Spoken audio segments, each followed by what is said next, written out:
മലപ്പുറം ജില്ലാ പഞ്ചായത്തിലെ 30 കോടി രൂപയുടെ കൊള്ളയിൽ പ്രതികളായ ജില്ലാ പഞ്ചായത്ത് സെക്രട്ടറിക്കും ജില്ലാ പഞ്ചായത്ത് അംഗത്തിനുമെതിരെ നടപടി ആവശ്യപ്പെട്ട ജില്ലാ പഞ്ചായത്ത് ഭരണസമിതി യോഗം ഡിവൈഎഫ്ഐ പ്രവർത്തകർ ഉപരോധിച്ചു.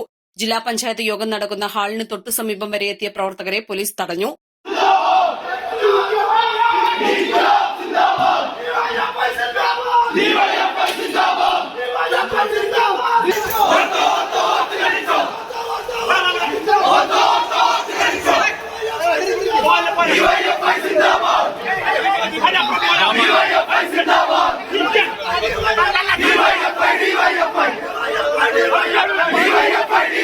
ഒന്നാം പ്രതി ടി.പി. ഹാരിസ് കേസിൽ റിമാൻഡിലായിട്ടും ഇതുവരെയും രാജിവെപ്പിക്കാൻ മുസ്ലിം ലീഗ് നേതൃത്വം തയ്യാറായിട്ടില്ല. രണ്ടാം പ്രതിയായ ജില്ലാ പഞ്ചായത്ത് സെക്രട്ടറി എസ് ബിജുവിനെ ഇതുവരെയും ചുമതലയിൽ നിന്ന് മാറ്റി നിർത്തിയിട്ടില്ലെന്നും ഡിവൈഎഫ്ഐ ആരോപിച്ചു.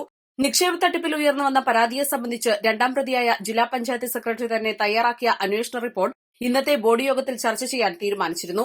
ഒരു കേസിലെ പ്രതി തന്നെ ആ കേസിനെ സംബന്ധിച്ച് അന്വേഷണം നടത്തി റിപ്പോർട്ട് സമർപ്പിക്കുന്ന കേട്ടുകേൾവിയില്ലാത്ത നടപടിയാണ് മുസ്ലിം ലീഗ് ഭരിക്കുന്ന മലപ്പുറം ജില്ലാ പഞ്ചായത്തിലുണ്ടായത്. ജില്ലാ പഞ്ചായത്ത് ഭരണ നേതൃത്വത്തെയും ലീഗ് നേതാക്കളെയും സംരക്ഷിക്കുന്നതിനു വേണ്ടിയാണ് ഈ റിപ്പോർട്ട് തയ്യാറാക്കിയത്. കേസിലെ പ്രതി തന്നെ തയ്യാറാക്കിയ അന്വേഷണ റിപ്പോർട്ട് വെച്ച് ആരെ സംരക്ഷിക്കാൻ ശ്രമിച്ചാലും വിട്ടുവീഴ്ചയില്ലാത്ത സമരങ്ങളുമായി ഡിവൈഎഫ്ഐ മുന്നോട്ടു പോകുമെന്നും നേതാക്കൾ പറഞ്ഞു. ഈ കേസ് അന്വേഷിക്കുന്ന മലപ്പുറത്തെ സിഐ അതോടൊപ്പം തന്നെ ഡിവൈഎസ്പി ഉൾപ്പെടെയുള്ളവർ വളരെ ശക്തമായ നിയമ നടപടികളുമായി മുന്നോട്ടു പോയി. അതിന്റെ ഭാഗമായി രക്ഷപ്പെടാൻ ശ്രമിച്ച ഈ കാട്ടുകൊള്ളയ്ക്ക് നേതൃത്വം നൽകിയ ഏജന്റായി പ്രവർത്തിച്ച ജില്ലാ പഞ്ചായത്ത് അംഗം ടി.പി. ഹാരിസിനെ അങ്ങ് മുംബൈ എയർപോർട്ടിൽ വെച്ച് ഈ കേരളത്തിലെ പോലീസ് പിടികൂടി ഇവിടെ തുറങ്കിലടച്ചിരിക്കുന്നത് കഴിഞ്ഞ ദിവസങ്ങളിൽ നാം കണ്ട വാർത്തയാണ്. എന്നാൽ ഇവിടെ ഒരു ജില്ലാ പഞ്ചായത്ത് സെക്രട്ടറി ഉണ്ട്.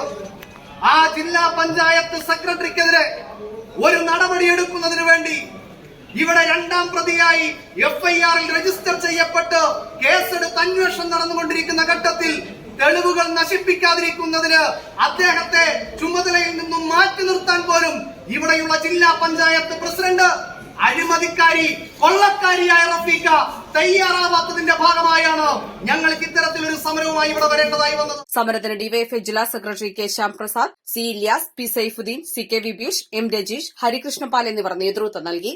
East life Malappuram.